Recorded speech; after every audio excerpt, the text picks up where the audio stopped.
anak-anak semua rahimahullah dan para musyrifah. Di sore hari ini kita akan lanjutkan kajian tentang nilai-nilai yang terkandung dalam saum Ramadan. Yang pertama tentang self control, yaitu kemampuan kita untuk mengendalikan, mengontrol diri kita sendiri. Yang pertama, bagaimana kita bisa mengendalikan pengaruh-pengaruh atau dorongan-dorongan yang muncul dari perut kita. Apa bahayanya dorongan perut itu? Bukan sekedar soal makan, minum, tetapi perut itu mengajarkan hubungan kepada benda-benda. Nah, kalau manusia tidak bisa mengendalikan dorongan perutnya, nanti hidupnya hanya sebatas mengumpulkan benda-benda saja. Hidupnya mengumpulkan, kenapa sekolah tinggi-tinggi? Rupanya juga untuk mencari benda-benda. Gitu enggak orang? Ngapain sekolah? Supaya nanti selesai sekolah, kuliah. Habis kuliah ngapain? Punya kerja. Setelah punya kerja, punya uang banyak, bisa beli rumah, bisa beli mobil dan sebagainya. Kebanyakan orang cita-citanya seperti itu. Itu dorongan perut kita yang membuat kita pengennya hidup itu supaya terus mengumpulkan semacam benda-benda. Sudah punya mobil 1, kurang orang mau 2. Kurang lagi mau 3. Sudah punya rumah 1, kurang mau 2, mau 3. Tidak pernah puas manusia. Bahkan kata Rasulullah, kalau manusia itu seandainya dikasihkan 1 gunung emas, niscaya dia minta gunung emas yang kedua. Dikasih 2 gunung emas, niscaya dia minta yang ketiga. Tidak pernah puas karena manusia kuat di bawah pengaruh dorongan syahwat yang muncul dari perut itu. Membuat manusia gila benda-benda, akhirnya manusia jadi serakah terhadap dunia, dan yang lebih mengerikan lagi, manusia jadi seperti hewan hidupnya. Ada istilah mengatakan humanimal. Human dan animal digabung menjadi humanimal. Dia human tapi di dalamnya animal. Dia manusia tapi karakter sifat di dalamnya seperti hewan. Apa ciri khas hewan? Hewan hidupnya hanya untuk sebatas mengenyangkan perut saja. Hewan itu hidupnya yang penting makan, kenyang. Selesai dah. Setelah itu kawin, selesai. Makan, kawin, makan, kawin. Itu aja hewan. Dan untuk mengenyangkan perutnya itu hewan akan melakukan apa saja. Manusia juga demikian. Kalau di bawah pengaruh perutnya, dia akan melakukan apa saja. Yang penting bisa kenyang. Yang penting bisa senang. Apapun dia lakukan. Bahkan yang paling miris sekali, ada orang-orang yang rela menjual ayat-ayat Allah untuk sebatas mengenyangkan perutnya. Alhamdulillah. Orang yang seperti ini, Quran yang dibacanya tidak jadi petunjuk buat dirinya. Walau dia hafal Quran sekalipun. Makanya kita perlu belajar, kita perlu cek, periksa ulang. Selama ini kalau kita berbuat sesuatu, dorongan yang mana? Apakah dorongan iman kita kepada Allah atau jangan-jangan dorongan perut tadi? Alhamdulillah, jangan sampai dorongan perut. Sekarang yang kedua, dorongan seks. Apa bahaya yang dimunculkan dari dorongan seks ini?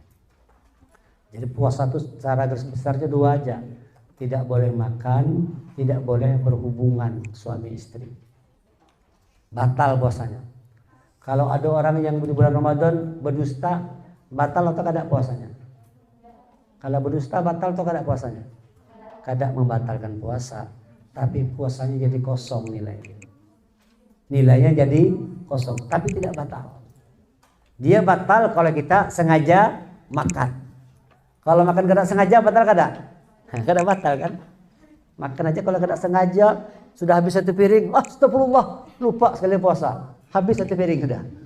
Batal atau kada? Tidak batal kalau tidak sengaja. Dia batal kalau kita sengaja makan dan kita melakukan hubungan suami istri. Itu yang membatalkan puasa. Berdusta tidak membatalkan puasa. Cuman cacat nilai Ramadan kita menjadi kosong. Tidak dapat apa-apa kecuali haus dan lapar. Jadi 2 ini, dorongan perut dan dorongan seks. Coba kita perhatikan.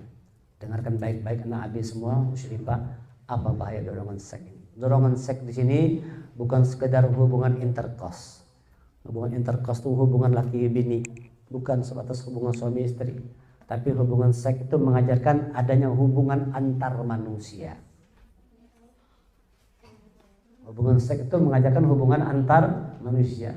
Secara sederhananya suami istri, secara luasnya itu adalah hubungan antar manusia.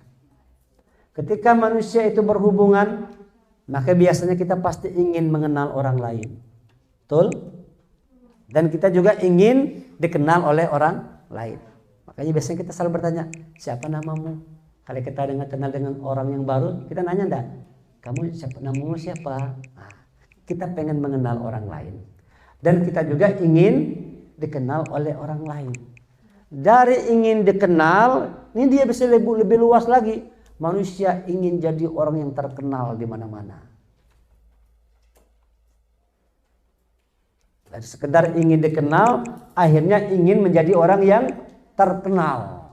Apalagi di zaman medsos ini, semua orang berlomba-lomba ingin jadi orang yang terkenal. Ini bahayanya nih. Akhirnya manusia hidupnya sebatas pengen cari sanjung puji. Itu dorongan seks. Kita ingin terkenal, kita ingin dihormati, kita ingin dihargai.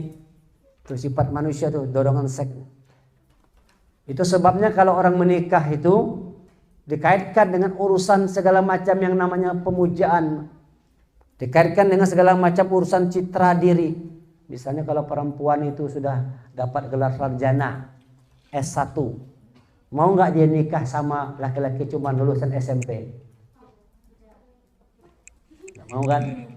Nah, misalnya nih kita S1, yang SM, ada laki-laki cuma tamat SMP, cuma dia imam masjid misalnya. Dia imam masjid, dia hafal Quran, orang soleh, tapi tamat SMP.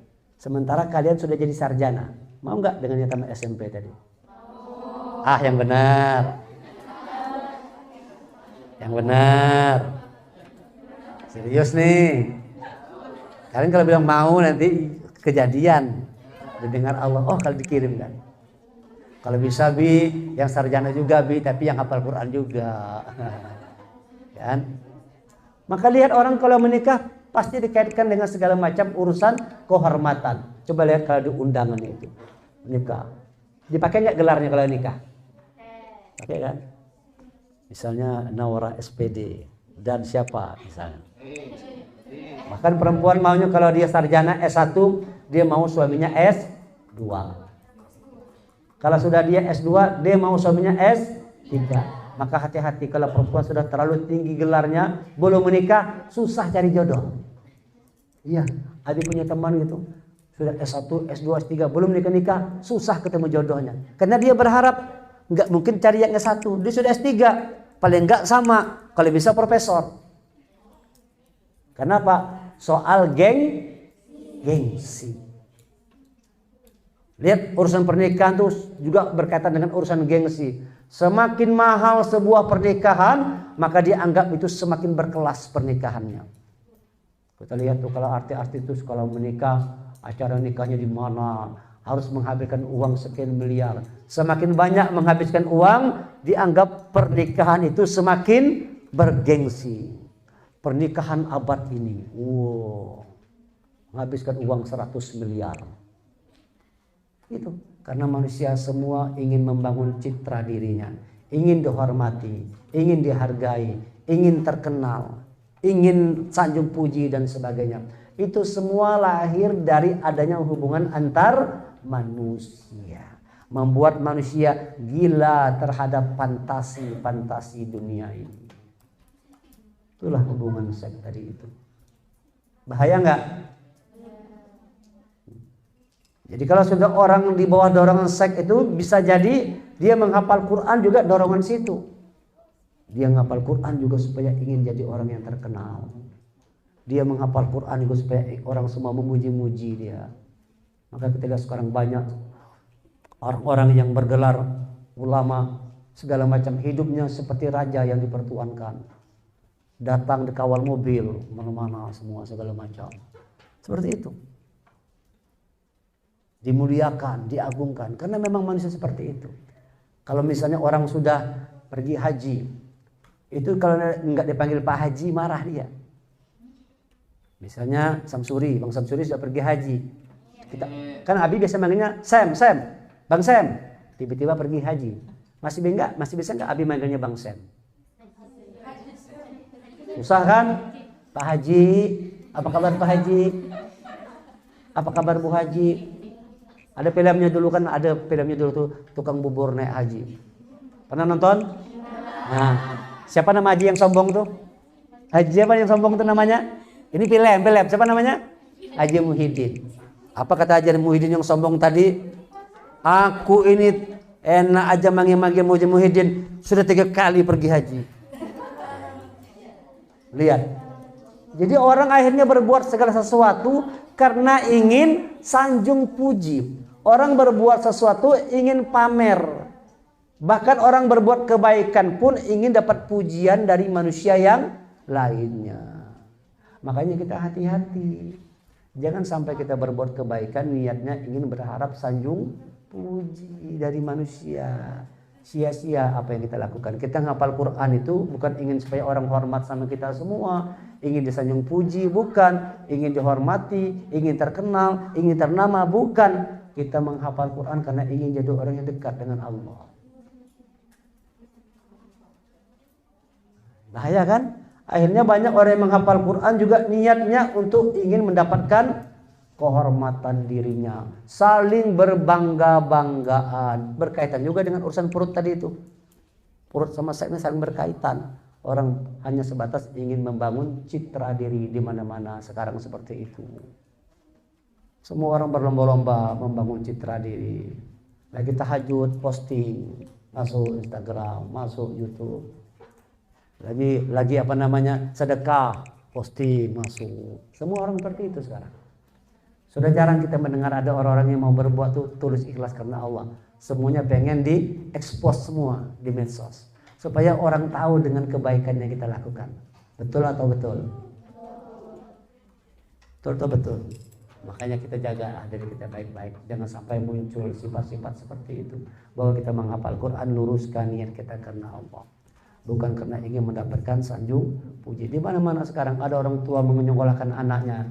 Padahal untuk jadi orang baik bukan bergantung sekolahnya. Ingat ya pesan Nabi, ingin jadi orang yang baik, ingin jadi orang yang sukses bukan bergantung sekolahnya. Cuman banyak orang beranggapan bahwa kita harus memasukkan anak kita ini di sekolah yang bergengsi. Apalagi kalau orang-orang kaya, nggak mau dia masuk sekolah-sekolah yang murahan. Dicarinya di Banjarmasin ini mana sekolah yang paling mahal. Di situ dia sekolahkan anaknya. Karena ada soal gengsi. Karena gengsi. Di mana anak ibu sekolah, anak sekolah di sini. Kenapa sana? Di sana mahal SPP-nya. Orang gengsi. Jadi di mana-mana orang seperti itu sekarang. Berbuat kebaikan tapi semuanya topeng-topeng kebaikan, padahal dalam hatinya hanya ingin mendapatkan sanjung puji, dapatkan penghormatan dari orang lain. Dorongan apa itu? Dorongan seks membuat manusia hidup sebatas mengejar citra diri, membangun citra diri, membangun kehormatan, mencari kemuliaan, mencari sanjung puji dari manusia yang lainnya. Nah, kalian hati-hati, termasuk juga Abi yang ngomong, jangan sampai demikian. Ya'lamu annamal hayatud dunya la'ibun wa zinatun wa tafakurun bainakum wa takasurun fil amwali wal awlad kamathali ghaythin a'jabal kuffara nabatuhu thumma yahiju fatarahu musfarra thumma yakunu hutama wa fil akhirati 'adzabun syadidun wa maghfiratun minallahi wa ridwan wa mal hayatud dunya illa mata'ul ghurur. Padahal dunia ini cuma kesenangan yang kosong, menipu aja. Tapi justru dunia itulah yang dikejar mati-matian oleh manusia. Jadi orang mulai bangun tidur sampai tidur kembali, dia berbicara, dia bertindak, melakukan sesuatu, semua atas dorongan dunia tadi. Padahal Allah katakan dunia hanya kesenangan yang menipu. Enak dihina atau enak disanjung puji? Mana kita fitrahnya suka dihina atau suka disanjung puji? Manusia sukanya disanjung puji. Padahal mana yang berbahaya? Hinaan atau sanjung puji yang bahaya? Sanjung puji itu yang bahaya. Jadi hati-hati tuh. Kalau ada orang muji-muji kita, langsung dalam hati ngomong astagfirullah. Nah, bahaya sanjung puji itu. Kata Rasulullah, kalau ada orang muji-muji dirimu, ambil pasir, lemparkan ke mukanya. Ini pesan Rasul. Apabila ada orang-orang yang memujimu, ambil pasir, lempar ke mukanya. Tapi juga jangan dilakukan begitu. Itu maknanya ada. Jangan pulang tiba-tiba, anak baik ya. Apa? Salah memahaminya. Itu artinya saking berbahayanya yang namanya pujian. Sampai kata Rasulullah, kalau dia memuji ambil pasir lempar ke mukanya. Karena berbahaya pujian tadi. Jangan dilakukan. Aisyah anak baik ya. Apa kau bilang? Jangan. Karena bukan itu maksudnya. Artinya kita waspada, hati-hati dengan pujian. Biasanya perempuan lemah kalau dipuji. Kelemahan perempuan itu salah satunya adalah kalau dipuji. Langsung kelepek-kelepek dia. Kamu cantik banget ya. Kelepek-kelepek langsung. Iya. Perempuan itu paling lemah dengan sanjung puji. Tapi tidak semua perempuan. Kalau yang diteciani enggak begitu. Dipuji biasa-biasa aja. Kamu cantik ya, nggak ada pengaruhnya, diam santai aja. Hati-hati, pujian itu berbahaya. Ya kan? Itu sebabnya kita lebih bagus biar orang menghina lebih baik ketimbang orang muji. Biarin aja orang nggak suka sama kita, orang benci sama kita, orang menghina sama kita. Yang penting Allah cinta dengan kita. Ketimbang orang memuji-muji kita semua, tapi Allah nggak suka dengan kita. Wala yakhafuna laumata laim. Orang beriman tidak takut hinaan terhadap orang-orang yang suka menghina. Orang beriman itu tidak takut hinaan. Kalau ada orang menghina malah kita senang. Alhamdulillah. Untuk apa? Supaya jangan lahir sifat sombong dalam diri kita. Makanya Rasulullah jarang memuji. Lebih banyak orang yang menghina Rasulullah. Coba lihat Quran itu. Hinaan enggak? Dikatain tukang sihir, dikatain orang gila dan sebagainya. Rasulullah mengalami berbagai macam hinaan, tetapi Rasulullah menghadapi dengan lapang hati. Orang beriman coba semuanya siap dicaci, siap dimaki, siap lapang hati. 1, 2, 3. Siap dicaci, siap dimaki, siap lapang hati. Itu orang beriman. Jadi kalau Abi marah-marah dengan kalian, alhamdulillah hari ini dimarahi Abi, alhamdulillah. Senang. Kalau Abi muji-muji, astagfirullah ya Allah. Gitu dong. Jangan terbalik. Kamu cantiknya, alhamdulillah. Cantik. Nah, itu. Cantik. Ketahuilah kata Allah, i'lamu annamal hayatud dunya la'ibu walah. Ketahuilah bahwa dunia itu adalah permainan dan senda gurau. Itu. Wa takasurum fil amwali wal aulad. Saling berbangga-banggaan di antara kamu dengan banyak harta, dengan banyak anak. Orang berlomba-lomba semua pamer semua kemewahan, pamer kekayaan di mana-mana. Kenapa? Manusia ingin dapat sanjung puji. Semua orang pamer sekarang begitu. Tuh, sekarang lagi ramai di TV itu kasus yang dipajak. Kenapa? Istri-istrinya semua hidupnya itu pamer kemewahan semua. Pakai mobil Rubicon yang mahal. Kalau pakai tas, harga tasnya 300 juta. Harga tasnya 300 juta. Pakai baju, harga bajunya 10 juta. Pamer kemewahan. Berbangga-banggaan dengan banyak anak, berbangga-banggaan dengan banyak harta. Harta, anak, perhiasan. Saling pamer perhiasan. Coba lihat tuh kalau nanti kalian ke kondangan orang kawin. Pamer perhiasan semua nggak ibu-ibu yang datang tuh? Oh, ada ibu-ibu pakai kerudung juga sini, ya kan? Tapi di telinganya itu apa nih belok sini? Kerudungnya sini belok. Kenapa? Di sini bondelnya besar, emas itu. Oh. Betul atau betul? Ya, pamer semua, pakai emas, pakai gelang kaki emas, kerincing. Tadi ayat dibacakan, jangan kalian bersolek seperti wanita-wanita jahiliyah dulu. Mereka tuh berbangga-bangga, bermegah-megahan dengan banyak harta, banyak anak, pamer perhiasan. Allah katakan seperti hujan yang turun. Memang dunia itu indah ketika hujan turun, tanam-tanaman hijau semua. Menyenangkan, mengagumkan para petani yang melihat, senang semua. Hebat ya. Indah ya, semuanya hijau, senang. Semua senang melihatnya. Semua terpukau kagum. Padahal kata Allah, sebentar lagi musim kering dia, menguning, hancur, pada akhirnya mati dia. Begitulah dunia tuh, tampak hebat pada akhirnya akan musnah pada akhirnya. Anak-anak abdi dunia itu pada akhirnya musnah juga. Oleh sebab itu jangan bangga kalau sudah jadi orang kaya. Nanti kalian sudah jadi orang kaya, jangan sombong dengan kekayaan.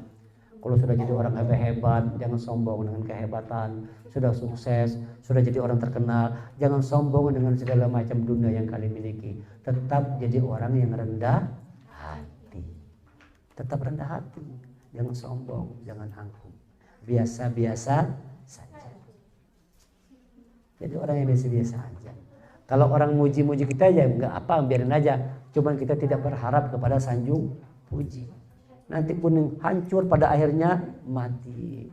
Orang kaya mati, orang miskin mati, raja-raja mati, rakyat jelata mati, laki-laki mati, perempuan mati, yang tua mati, yang muda mati, anak SMP mati. Anak SMA Abi ya bilang aja mati, benar. Jangan kalian ragu-ragu. Abi juga mati. Bang Sam mati.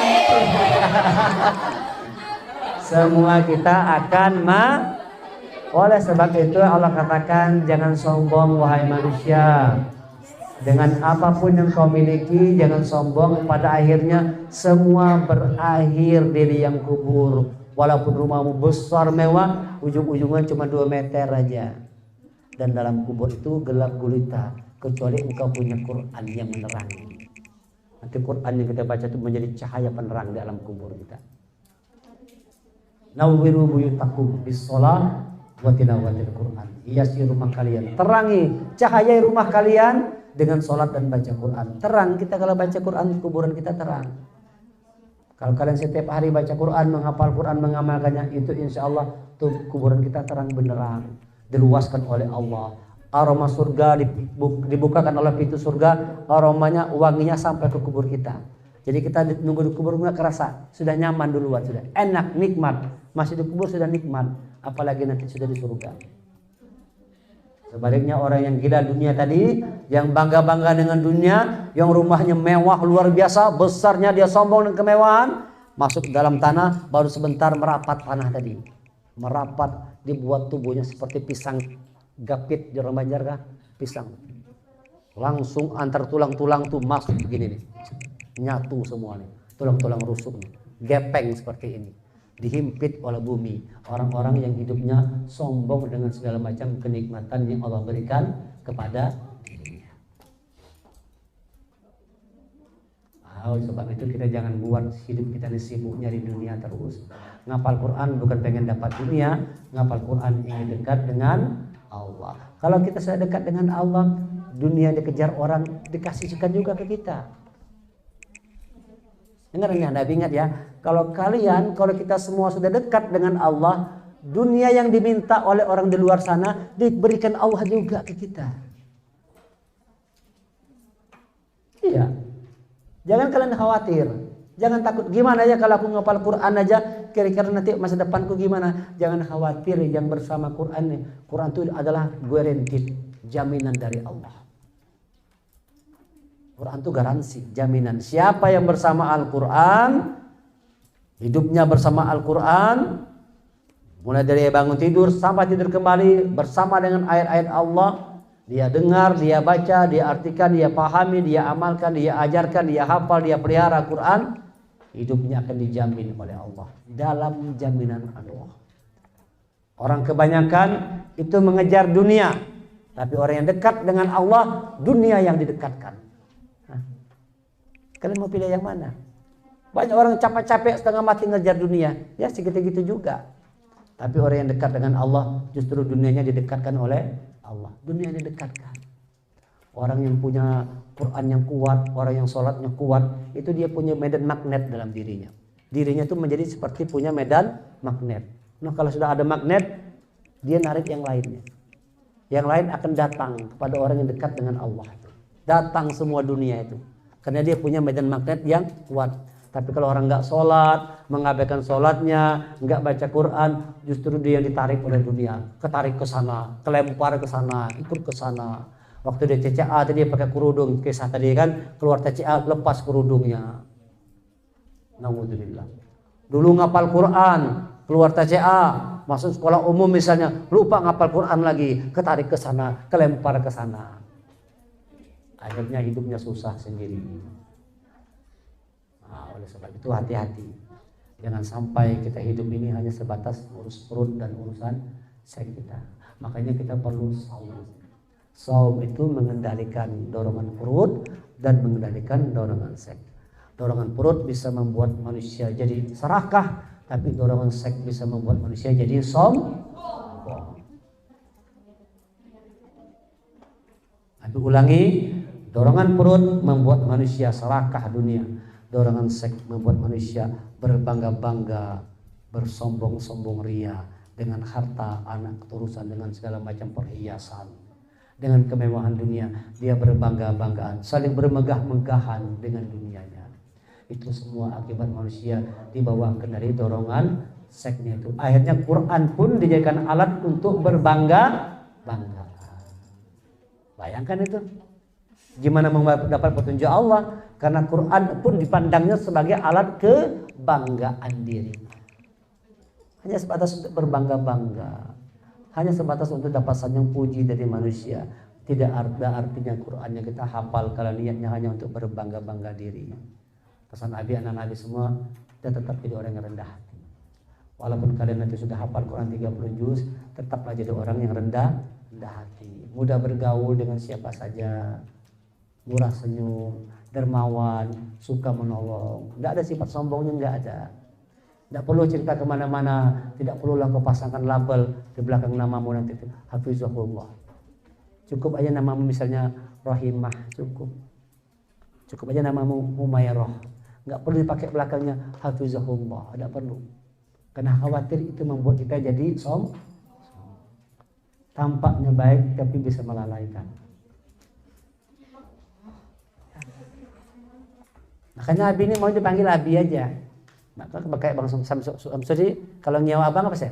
Makanya Bang Daus saja, Bang. Padahal Abi ini sudah haji. Nah, sombong dikit kan. Abi sombong dikit. Padahal Abi sudah haji, tapi enggak ada orang manggil, tidak ada satu pun yang manggil Abi ini Haji Daus, tidak ada. Enggak ada. Karena Abi tidak pernah masang label haji-haji itu. Paling orang manggil kalau enggak Abi Daus, Bang Daus. Kenapa? Takut nanti jadi sombong dengan segala macam gelar-gelar dunia. Gelar dunia aja itu. Tidak perlu kita pakai gelar dunia. Tapi kalau misalnya memang keperluan kuliah apa segala enggak masalah. Kalaupun dipasang gelar itu tidak masalah, tapi hatinya dijaga, jangan sampai niatnya untuk berbangga-bangga. Ya saja. Nanti kalian tamat SMP, masuk SMA. Tamat SMA kalian kuliah S1, S2, S3, tetap menjadi orang yang biasa-biasa saja. Tidak perlu bangga-bangga dengan kehebatan dirimu. Tidak perlu orang tahu dengan segala macam kehebatan yang kau miliki. Engkau tetap menjadi orang yang biasa-biasa saja. Ya, insya Allah kalau dua ini bisa kalian kendalikan, Allah akan berikan petunjuknya Al-Quran. Ya ayyuhalladzina amanu kutiba alaikumussyiyam kama kutiba alal ladzina min qablikum la'allakum tattaqun. Ramadan ini tujuannya kita untuk jadi orang yang bertakwa kepada Allah. La'allakum tattaqun. Untuk bertakwa kepada Allah dia perlu petunjuk. Apa petunjuknya? Supaya kita jadi orang bertakwa kepada Allah, apa petunjuknya? Al-Quran. Makanya Ramadan turun Al-Quran. Untuk jadi orang yang takwa perlu petunjuk Allah, yaitu Al-Quran. Nah, bagaimana supaya kita membaca Quran dapat petunjuk? Perlu satu suasana, satu keadaan, satu situasi, namanya shaum. Apa namanya? Shaum. Jadi hanya orang-orang yang dalam keadaan jiwanya yang shaum, yang bisa memahami petunjuk Allah Al-Quran. Apa itu jiwa yang saum? Jiwa yang terbebas dari pengaruh dunia. Itu namanya saum. Kalau jiwa kita bisa kita bebaskan dari segala macam pengaruh dunia, yang ingin serakah dunia, yang ingin bangga dengan dunianya, sulit untuk bisa memahami petunjuk Al-Quran. Al-Quran itu petunjuk Allah diberikan kepada orang-orang yang mampu mensaumkan dirinya, mampu menahan, mengekang, mengendalikan dirinya dari segala macam pengaruh dunia. Kalau kita misalnya menghafal Quran susah, sulit, coba periksa, barangkali pengaruh dunianya masih kuat. Betul atau betul? Yang membuat kalian susah menghafal Quran, lambat menghafal Quran, bukan karena kalian itu nggak bisa. Kalian bisa semua. Manusia ini sama, dikasih Allah otak yang sama kemampuannya, sama kecerdasannya, tinggal cara menggunakannya yang beda-beda. Dunia itulah yang membuat orang terhambat untuk memahami Al-Quran.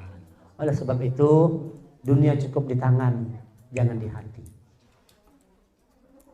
Letakkan dunia cuma cukup di tangan. Boleh dunia itu, tapi cukup di tangan. Jangan masuk ke dalam hati. Yang masuk ke hati adalah petunjuk Allah.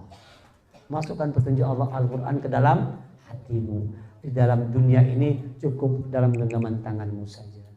Letakkan dunia di tangan, letakkan Quran ke dalam hatimu. Jangan terbalik. Quran yang di tangan, dunia yang masuk ke hati. Quran hanya sebatas di tangan aja, dibawa kemana-mana, dibaca enggak.